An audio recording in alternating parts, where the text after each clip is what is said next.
Rainollon here. Today is yet again another build showcase, and it's the Purgator 1. So, let us immediately start. Let's start with the mods first. The mods I'm using on my Purgator 1, I'm using Galvanized Scope for critical chance while aiming, Thermite rounds for heat and slash chance, Prime Cryo rounds for cold and heat gives us blast, Vital Sense for critical damage, Primary Curity for weak point damage and weak point critical chance, but multi-shot cannot be modified, so when I shoot enemies in the head, you're going to see bigger numbers and bigger crit tier.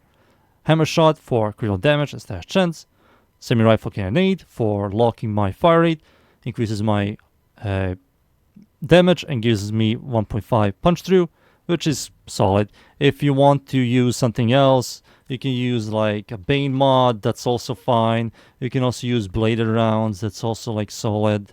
If you use a fast firing Warframe, swap this for like Serration, like this one, that's also fine. If you're using invisible Warframe, use this thing, it's all up to you.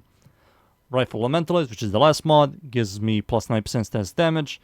This is a multiplicative damage increase for our damaging elements, and I'm going to proc blast and gas, so this is quite nice, and plus 0.6 punch through. So those are the mods.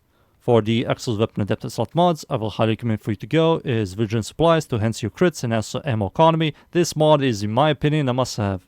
This weapon's ammo economy is quite bad, and enhancing your crits is kind of nice for this weapon. It has a really good crit multi and a really high critical chance. For the Arcane Primary Crocs, I kind of like this thing on this weapon. On a weak point hit, you gain plus 3% stash chance and plus 6 ammo efficiency for 10 seconds. Stacks up 10 times, so that's 300% stash chance and 60% ammo efficiency. You're going to see a bunch of blast procs. And what is ammo efficiency, you ask? There's a 60% chance that your shots do not consume ammo, which is kind of nice. You can utilize Merciless or Deadhead, but having a really high stash chance, and I also did fix a lot of increased damage on this build, this is kind of nice, just to see more blast procs. It's kind of nice. For the passive, hello? Give me a second. There you go. So the passive, enemies killed by direct hit explode into a lingering gas cloud. This gas cloud does scale with your increased damage, your crits, and also with multipliers like this one. It does work, and it's going to just help you. That's it. It's nothing mind-blowing. It's a fine passive. For the stats here, the fire rate is locked, which is 1.5, which is fine for this weapon type. Multi-shot is locked because of primary curity. Magazine is 9, maximum ammo is 20, ammo from pickup is 2, which is not that good for this weapon type. It has ammo economy like a grenade launcher, you know, but it's not a grenade launcher. Reload is 2.7, which is very, very slow. Accuracy is very high. Trigger is semi. Punch through is 3.2, which is going to hit multiple enemies.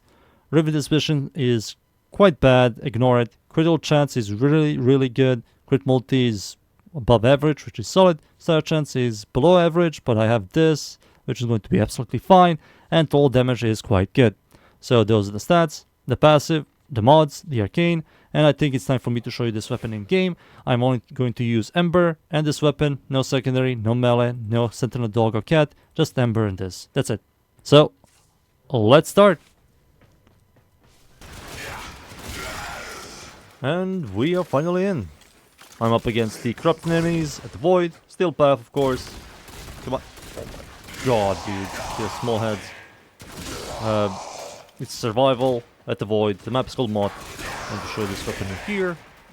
Shoot enemies in the head. Proc blast. Really high chance of proc blast thanks to primary curity. Also, when we kill enemies, we proc the gas AoE. So we have 2 layers of clear, which is quite nice. There we go. Oh. Shoot. There we go. So even if I don't proc blast, the gas proc is going to help me out with clear. Boop. Boop. There you go. Come on. Oh my god. Their heads is so small. 2,000 damage. No, it was more. 2 million. I think it was 2 million. Yeah, the procs are going to do a lot of damage. They also linger for like 10 seconds. And the gas procs do proc 10 stacks of gas when you kill an enemy in the head. So that's kind of nice. It doesn't show you the gas status effect on enemies, but it does gas damage. And you can scale it with Rifle Elementalist and other damage mods. Bane as well. I don't know if I should camp here. Maybe I should leave, camp somewhere else. Kill these guys. Oop. Yeah, Blast is quite nice on heavy hitters, but especially with primary Curity. There you go, gas proc. I think this guy is also dead. Yep. The primary Curity. Oh. Wait. Where was I? The primary Curity high damage is really good on this weapon. It has really high base critical chance and really high base damage, so primary Curity is a no-brainer for this weapon, I will say. You can test it out with multi-shot, but I think the Curity setup is like better. If you want your gas procs to do a lot more damage. If you were to do a multi-shot setup, one of your projectiles will going to kill an enemy and the procs are going to be weaker, while the other projectiles are going to like pass through the enemy and maybe hit someone from behind or something.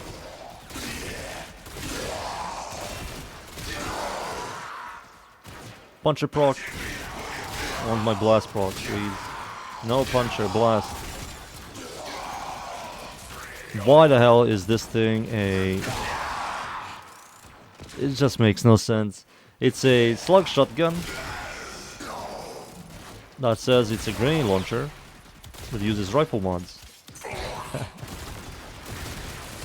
I was like inside the shield. Alright, the Acolyte is here. Let's see who it is. Torment? Sure. I might just armor strip him once. I think I missed my armor strip. Please, sir. Oh, I need to reload. Excuse me, sir. Up there he goes. There we go. That's the Acolyte. This is also without any buffs or armor strip. That clear right there was nice. With no buffs or armor strip, and I'm doing like 3 million to 2 million, and I killed the Acolyte. Sorry, that was armor strip on the Acolyte, but on these guys there's no armor strip, no buffs. Just the damage of the weapon itself. And it's like clearing really in a decent speed. I think it's better than most weapons. High blast proc chance and also the gas lingering system. But there's nothing generally mind-blowing on this weapon at all. I think it feels like a very generic. It would be much cooler if it was a grenade launcher, where you shoot, you kill an enemy and spawn lingering clouds of gas damage. That will make much more sense. I don't know why did they say a grenade launcher when this has nothing to do with grenade launching at all. It looks like a grenade launcher, but it doesn't. It's a shotgun that uses rifle mods. A slug shotgun. There we go. Heavy gunner. And I think I'm done here. Time for me to extract. Oh my god. There we go. Alright, be right back. The Purgator one is like usable. That's it. I think it's a massive shame. It would be much cooler if it was a grenade launcher that explodes, that enemies that die, they release a lingering gas cloud. That will be like more interesting for people, including myself. But we got a shotgun that looks like a grenade launcher that uses rifle mods. That after you kill an enemy, spawns a lingering gas. It's just stupid. The weapon is usable. You can do the internal bleeding, you can do the Curdy, you can do the Crocs, you can do Deadhead, we can do the multi-shot, all of that works. There's nothing mind-blowing on this. That's the build. I hope you somehow enjoyed the build. Thank you everybody for watching. Leave a like, sub, and see you all next time. Thank you. Goodbye.